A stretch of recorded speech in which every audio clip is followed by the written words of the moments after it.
জনসংখ্যা, স্বাস্থ্য ও পুষ্টি বিষয়ক আসর ভিত্তিক অনুষ্ঠানটি এখানেই শেষ হলো। পরিচালনায় ছিলেন শামসুল আলম সেলিম। অনুষ্ঠানটি প্রযোজনা করলেন প্রদীপ চন্দ্র দাস। বাংলাদেশ বেতার সিলেট। এখন শুনবেন আমাদের স্থানীয় খবর। আসসালামু আলাইকুম। বাংলাদেশ বেতার সিলেট সংবাদ পড়ছি নন্দিতা দত্ত। আজ পবিত্র আশুরা। মুসলমানদের কাছে সবচেয়ে মর্যাদাপূর্ণ দিনগুলোর একটি হলো আশুরা। আশুরা আরবি শব্দ, এর সহজ বাংলা অর্থ হলো দশমী।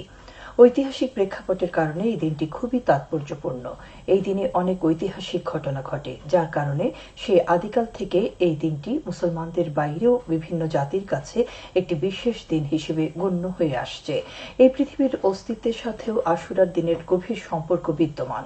আশুরার দিনেই আল্লাহ তাআলা সৃষ্টি করেছেন আকাশমালা, মর্ত্যজগৎ, পর্বতরাজি, লহম কলম ও ফেরেশতাদের। আশুরার দিনে আল্লাহ তাআলার আরশে আজিমে অধিষ্ঠিত হন। আকাশ থেকে প্রথমে বৃষ্টিপাত হয় এই দিনেই। শুধু সৃষ্টির সাথেই নয়, বরং প্রলয়ের সাথেও রয়েছে এ দিনের সম্পর্ক। রাসূলুল্লাহ সাল্লাল্লাহু আলাইহি ওয়াসাল্লামের ভবিষ্যৎবাণী হচ্ছে, কিয়ামত সংঘটিত হবে মহরম মাসের 10 তারিখ জুম্মার দিন। এভাবে পৃথিবীর শুরু থেকে শেষ পর্যন্ত এই দিনের সাথে সম্পর্ক। আল্লাহর কাছে সবচেয়ে মর্যাদাপূর্ণ 4টি মাসের একটি হলো মহরম মাস, আর এই মহরম মাসের 10 তারিখ হলো আশুরা। আবু বকর রাদিয়াল্লাহু আনহু থেকে বর্ণিত একটি হাদিস, রাসূলুল্লাহ সাল্লাল্লাহু আলাইহি সাল্লাম বলেছেন, আকাশমণ্ডলী ও পৃথিবী সৃষ্টির দিন থেকেই সময় একই সময় আবর্তিত হচ্ছে। বছর 12 মাসে তার মধ্যে 4 মাস সম্মানিত ও মর্যাদা সম্পন্ন। 3টি হলো পরপর, আর সেগুলো হচ্ছে জুলকাদা, জুলহিজ্জা ও মহরম। আরেকটি হলো রজব। তাই আমাদের মহরম মাসের সম্মান দিতে হবে। আর রাসূল মুহাম্মদ সাল্লাল্লাহু আলাইহি ওয়াসাল্লামের নির্দেশনা অনুযায়ী এই মাসের প্রতি সম্মান প্রদর্শনের মাধ্যম হলো আশুরার সিয়াম পালন। তাই যথাযথ মর্যাদা ও ধর্মীয় ভাব গাম্ভীর্যের মধ্য দিয়ে আজ মুসলিম উম্মার তাৎপর্যময় ও শোকাবহ দিন পবিত্র আশুরা পালিত হচ্ছে। হিজরি 61 সালের এই দিনে মহানবী হযরত মুহাম্মদ সাল্লাল্লাহু আলাইহি ওয়াসাল্লাম এর দহিত্র হযরত ইমাম হোসেন রাদিয়াল্লাহু আনহু ও তার পরিবারের সদস্যরা ইয়াজিদের সৈন্যদের হাতে কারবালার ময়দানে শহীদ হন। সত্য ও ন্যায় প্রতিষ্ঠার জন্য হযরত ইমাম হোসেন রাদিয়াল্লাহু আনহু এবং তার পরিবারের সদস্যদের কারবালার প্রান্তরে শহীদ হওয়ার ঘটনাটি মানবতার ইতিহাসে সমুজ্জ্বল হয়ে আছে।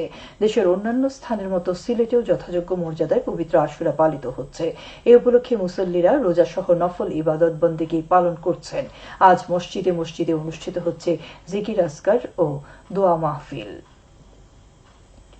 সিলেটে বন্যা পরিস্থিতির অনেক উন্নতি হয়েছে। সিলেট ও ভারতের চেরাপুঞ্জিতে বৃষ্টিপাত কম হওয়ায় গত 4 দিন থেকে কমতে শুরু করেছে বন্যার পানি। তৃতীয় দফা বন্যার 14 দিন পর সুরমা নদীর পানি গত সোমবার থেকে বিপদসীমার নিচে প্রবাহিত হচ্ছে। বন্যার পূর্বাভাস ও সতর্কীকরণ কেন্দ্র জানিয়েছে, গতকাল বিকেল 3টায় সিলেটে সুরমা নদীর পানি বিপদসীমার 58 সেন্টিমিটার, কানাইঘাট পয়েন্টে 12 সেন্টিমিটার ও সুনামগঞ্জ পয়েন্টে 44 সেন্টিমিটার নিচ দিয়ে প্রবাহিত হচ্ছে।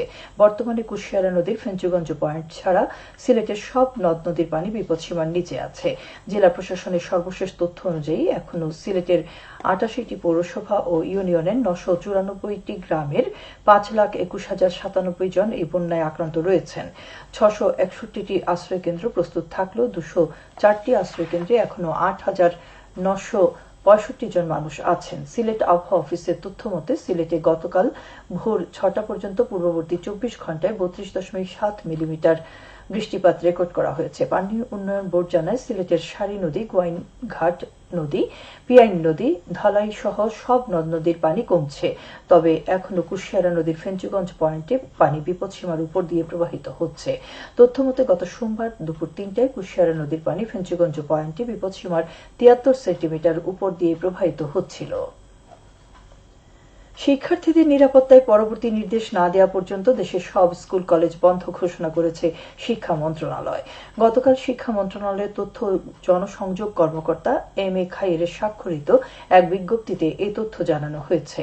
এতে বলা হয়, বিদ্যালয় ও কলেজগামী শিক্ষার্থীদের নিরাপত্তার বিষয়টি বিবেচনায় নিয়ে শিক্ষা মন্ত্রণালয়ের আওতাধীন মাধ্যমিক ও উচ্চ মাধ্যমিক পর্যায়ের সব শিক্ষা প্রতিষ্ঠান এবং পলিটেকনিক ইনস্টিটিউট সমূহের শ্রেণী কার্যক্রম পরবর্তী নির্দেশ না দেওয়া পর্যন্ত বন্ধ থাকবে। একই সঙ্গে 18 জুলাই এইচএসসি পরীক্ষা স্থগিত ঘোষণা করা হয়েছে।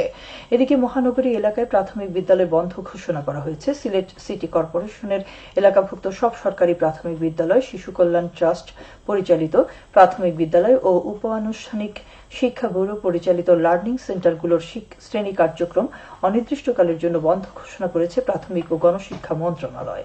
আজ সকালে প্রাথমিক ও গণশিক্ষা মন্ত্রণালয়ের জনসংযোগ কর্মকর্তা মাহবুবুর রহমান তুহিন এ তথ্য জানিয়েছেন।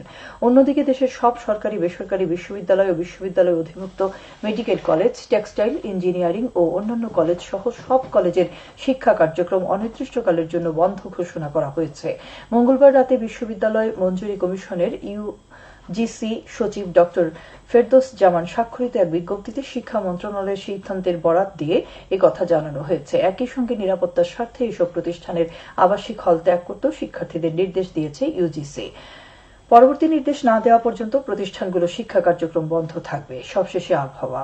সন্ধ্যে 6টা পর্যন্ত পূর্বাভাসে বলা হয়েছে, সিলেট সহ পার্শ্ববর্তী এলাকায় আজ কোনো সতর্কবাণী নেই এবং কোনো সংকেত দেখাতে হবে না। আজ সিলেটে সূর্যোদয় হয়েছে 5টা 13 মিনিটে এবং সূর্য অস্ত যাবে 6টা 45 মিনিটে। সংবাদ শেষ হলো। আমাদের পরবর্তী স্থানীয় সংবাদ প্রচারিত হবে সন্ধ্যে 7টায়।